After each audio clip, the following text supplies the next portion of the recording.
Hey, welcome everybody. Jeff Frick here with theCUBE. We are on the ground at the Cosmopolitan Hotel in Las Vegas for the first ever GE Predicts Transform 2016. It's a developer conference, about 2,000 people here to learn about IoT, the Predicts Cloud, how they can get involved, and it's different than the Minds and Machines, which is more of a business focus. I'm the only guy with a tie, I think, in all the Cosmos. I've been walking around to the keynotes, and we're excited to be here, and of course, when we come to these things, we get the smartest people we can find and share the knowledge. So we're really happy to be joined by Harel, the CTO of GE Digital. Welcome. How are you, Jeff? Awesome. So a lot of buzz in the keynote. You just got off the keynote about an hour ago. What was kind of your impression of the crowd? Look, it's, they come to know how to build this new ecosystem called industrial internet. It's it's something at the beginning. You compare it to the consumer internet, enterprise internet. The much more mature ecosystem. This is brand new. So people feel that there is a history in the making. And as I was telling them, 5 years from now, they look back and Transform 2016, they'll be able to tell themselves this is where it all began. Yeah, well actually we were there at the very beginning. Beth and Bill invited theCUBE to the initial launch at the Jewish History Museum in 2013, the original industrial internet launch. So it's amazing how far it's come. But most recently is the cloud, the Predicts Cloud. So You've been in the industry a long time, you're at EMC, at VMware, so you kind of have a cloud perspective. What makes the Predicts Cloud special and different than kind of what people are used to in kind of a traditional business cloud application? I would say that there are about 4 areas that differentiates from anything else. First, every cloud has its own key abstractions, what you're dealing with. You can deal with all kinds of things, but if you think about a document-based cloud along the lines of what Microsoft is building, it's for documents, it's for abstractions. You can do other things too, but we are focused on what we call assets. You have clouds or systems that are all about ERP, a system of records, right?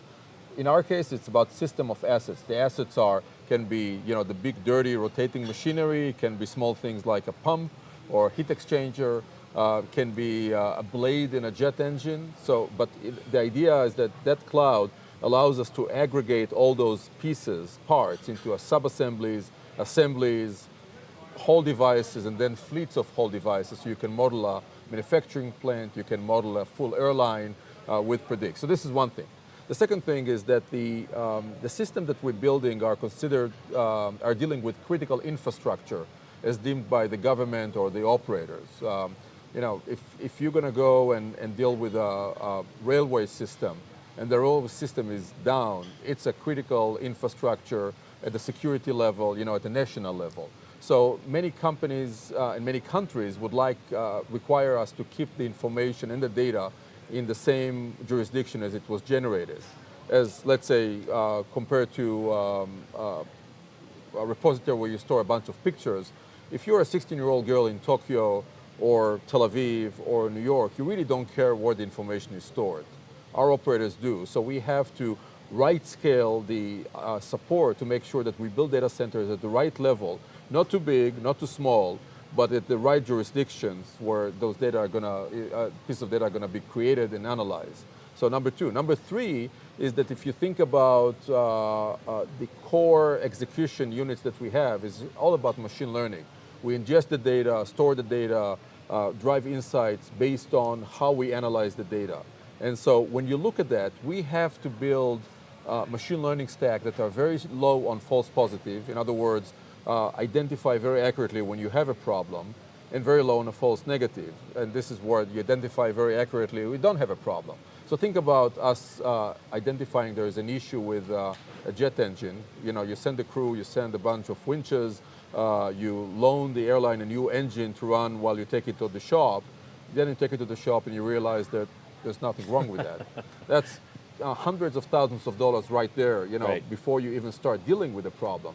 So our customers require that we'll be very accurate in identifying when there's a problem, and but also not cry wolf, wolf every time we see a shadow of a problem.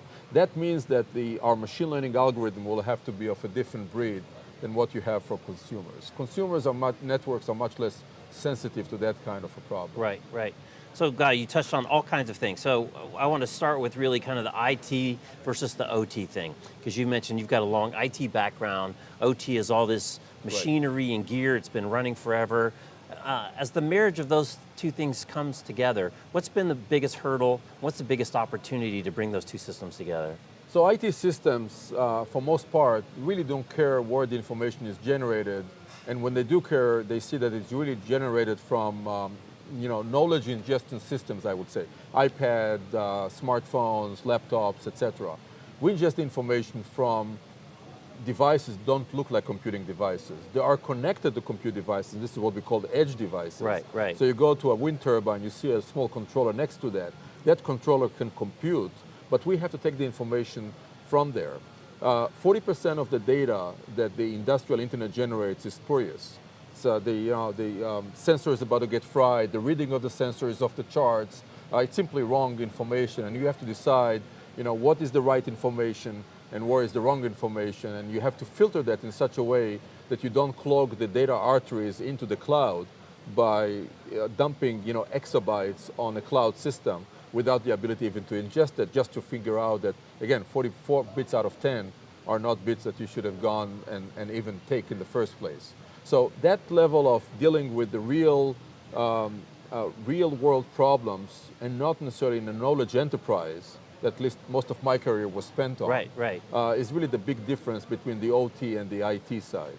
And the other thing that you mentioned, and I think it came up in the keynote, looking at some of the notes, is most of this machinery works pretty well. It's been working pretty well for a long time. So kind of the data flow relative to the problems is huge relative to the things you actually have to pay attention to. And the other thing that's so different than in an IT environment is you can control the physical environment, the circumstance. Data centers are completely controlled ecosystems. Exactly. Not so much the case if you're out in a wind farm, you're out on a ship, you're on a jet engine flying over the desert. So that's a significant difference. So how do you figure out how much compute, how much store, how much data to process locally versus the limitations of how much you can send upstream because of connectivity, the amount of data? How does that kind of get parsed out? So that's an excellent question, and that goes to the heart of the problem that we're dealing with. At the end of the day, as you articulated very precisely, we have to make sure that developers have the freedom to decide what to put in the cloud and what to put close to the edge. If you build a blow-up preventer, which is the thing that didn't work in the Gulf oil spill, and you... Is it called a blow-up preventer? Blow-up preventer. Is that a technical term? Yeah, it is a technical term. In the oil and gas business, it's a set of clamps that shut an oil hose down when you realize that there is a pressure or there's a tear. Some bad condition, right. So the idea is that nobody with the right mind would like to run a blow-up preventer in the cloud. They would like to run it very close to the drill, right? At the same time... It's a little thing called latency. Exactly. Well, latency and inclement condition, the cloud may, God forbid, may not be even available. If you have a subsea rig, then the connectivity is done through satellite, solar flare on the sun, can actually take the communication down. So there's all kinds of reasons why the cloud is not going to be available, which is why operators would like to do it very close to the edge device. That being said, blow-up preventers now are a very sophisticated piece of software. You don't just look at the pressure, you look at temperature, you try to correlate it with seismic conditions and so on and so forth, so you can prepare for something. And so the development and test of that can be done in the cloud. But the developer should be able to do it in the cloud, develop and test the whole thing, and then start moving, pretty much in a drag and drop style almost, moving the right workloads to where it should execute. It may execute in a gateway, which is this little rack or box that sits on the rig. It may execute in situ, very close to the hose itself or the pipe itself. Obviously, reduced latency, higher cost of compute, but there's absolute availability. So on the spectrum between availability on one axis and cost on the other axis, you have multiple sweet spots where you can decide where to run your workloads, and that's exactly what Predix gives the freedom to developers. Right. So I want to drill down on that, because I think that's a great concept that a lot of people just don't get, I don't think, is that you have multiple sweet spots based on what the objectives are that you're trying to achieve. Right. And as you said before we went online, it's not just because the car manual says take your car in at 5,000 miles, depending on economic situations, a whole host of factors. Right. You may choose a different optimal based on completely different factors. Right. So look, I think that the good news is that the state of the art in internet computing has moved to the point where we see some real assets we can use. So I'll give you an example in the context of what we just talked about. It used to be that you would execute those workloads, and it was really based on how much space and how much compute resources you can take. So naturally, if you have a big job, it was impossible to move it all the way to the smaller devices at the edge because they didn't have the underpinning that will make it look like it was a cloud. You cannot have a micro cloud in a small controller. But with the introduction of containers, all of a sudden it's a much lower cost, lightweight way to aggregate compute resource, storage resources, and the code that you want. And as long as you have enough resources at each one of those nodes, you can move it to do the right things at the right place. So if you think about a wind farm, every wind farm has multiple turbines. Every turbine has a controller. Right. The whole wind farm has its own gateway, and then multiple wind farms may have a supervisory gateway, which is actually where you control everything. And then you have the cloud. So if it's really a big machine learning job, you have to build a very sophisticated model, you'll do it there. If it's something that allows you to manage multiple wind farms, you'll do it at the supervisory control. If it's something that allows you to optimize the operation of a turbine, where you change the angle of attack as a function of the wind, and you just don't do it in a reactive way, but you forecast how the wind is going to change based on all kinds of meteorological models, then you can do it very close to the edge. The model will still be executed in the cloud, but the actual real-time operation is going to go to the edge. And that's how we believe things can move very seamlessly between the various pieces. Right. And is the sophistication of those types of decisions got to be machine learning, right? It's not a Absolutely. human that can make those in real time. Way too many data points, way too many algorithms. So they're really taking the data and kind of in a supervisory role. Right. So even in machine learning, you have multiple levels. You have one level that says, look, I'm not going to tell the machine how to create. Let's go back. You have a rule-based system, right? So if you have a set of pieces of knowledge that got accumulated over decades by experts, expert technicians, expert operator, you'd like to capture those rules and put it in one stack of machine learning. Then you have a machine learning that is we call supervised learning. You tell the system what are the basic things it has to look for, and you let it figure out itself. And on the extreme side, you have the unsupervised learning, where you define for the machine what is going to be the winning function, what it needs to do, and you let it figure out. It will fail in the beginning, and the more data it has, the better it's going to be. Right. And so what we would like to do is we don't want to make bets. We would like to aggregate all those pieces of machine learning domains and put them all. And because our devices are much more expensive, we can actually spend more money on creating a machine learning algorithm that will be optimized, will be very strong in minimize false positive and minimize false negative. Even it's going to spend a little bit more money than, let's say, consumer internet algorithm, where usually the customer or the consumer is not willing to pay anything for that. Right. You're not willing to pay anything for an Amazon recommendation. It's nice to have, and you really, if it's doesn't hit you as the right recommendation for you, you move on, no harm, no foul. Right. Back to our example, if we take an engine off the wing, we have to identify what the problem is there. Otherwise, we're not going to do our job well. Someone's going to get fired.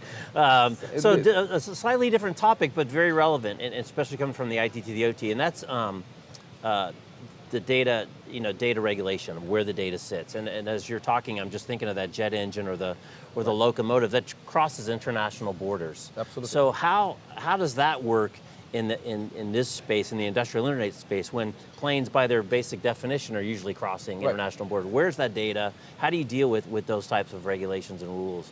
So as you can appreciate, this is a very complicated dance. First, it's data sovereignty. That's the word. Data sovereignty. That's the word I was looking for. Data sovereignty and data residency. So if you look at what's happening, is that countries would like to have different regulation and rules, based on what they think is best for their economy, for the governance of the countries, and so on and so forth. We have to live with that. We think that in the next 5 years, we're going to see a significant amount, 30% and up of the countries enacting data sovereignty regulations, and we'll have to play with that. At the same time, we're working with multinational operators that would like to see, pretty much a high-level view of the whole operation, and really don't care that some of the data has to be in China, some of the data has to be in Europe. So we're trying to serve both masters. So one way is, the way we deal with that is that the data itself is going to be in the appropriate data center.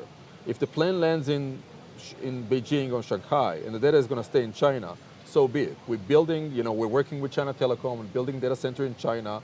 It's going to be sanctioned by the government. They can put the data there. Now the question is what can leave the jurisdiction, and really in many cases it's a high-level views of the averages or the economical levers that the operators would like to see. So if it's a United Airline flight that leaves that lands in Beijing, the actual information may stay in Beijing, but the insights and as a result the outcome of that can still move back to the cloud, where United Airlines in Chicago will be able to see all of that. Right. So we have to work with each one of the customers to understand what's important for them to keep in the jurisdiction and what we can extract as a high-level aggregated point of view and give it back to them wherever they are. So Harel, love this conversation. We're running out of time. I want to give you the last word. So again, you've been in the IT business for a long time. You've been in the enterprise space. You've made the jump over to GE specifically and IoT generally in the industrial internet. What are you excited about? Why'd you make that move? As you kind of look down the road, I won't say 5 years, that's forever in our world. A couple of years, 2 years, 3 years. What's waking you up in the morning? So what I'm excited about is the fact that Predix is going to be the only cloud that is pure industrial internet. Other companies and other cloud operators, and we have about 5 or 6, at the mega scale level, would argue that you can do it, a cloud is a cloud is a cloud. I would beg to differ. I think that as you follow the bit from the edge device all the way to the cloud, you see it behaves differently, it gets a different articulation, different analysis. What keeps me awake at night is just the fact that we have to grow this thing and we have to get enough developers. The consumer world has benefited tremendously from the tribe of developers descending on a problem, be it shared rides or auction, and really make life easier for all of us. We cannot even remember the time when you had to go to a real store and buy the stuff. You look at Amazon or eBay today. We intend to make the same thing in a much more regulated, much more disciplined environment. But the important thing is just to grow the tribe, to have enough developers knowledgeable about Predix and the Predix related abstraction, and this is what we're all about. This is what this conference is all about. A heck of a start. I tell you, we go to a lot of conferences, a lot of developer conferences, and I don't know that I've ever been to one inaugural one that had 2,000 people, so you're clearly on the right track. Oh, thank you very much. Absolutely. Well, thank you for stopping by. I appreciate it, and best of luck. We'll see you maybe at Minds and Machines. Absolutely. Looking forward to it. All right, Harel Kodesh, the CTO of GE Digital. I'm Jeff Frick. You're watching theCUBE. Thanks for watching.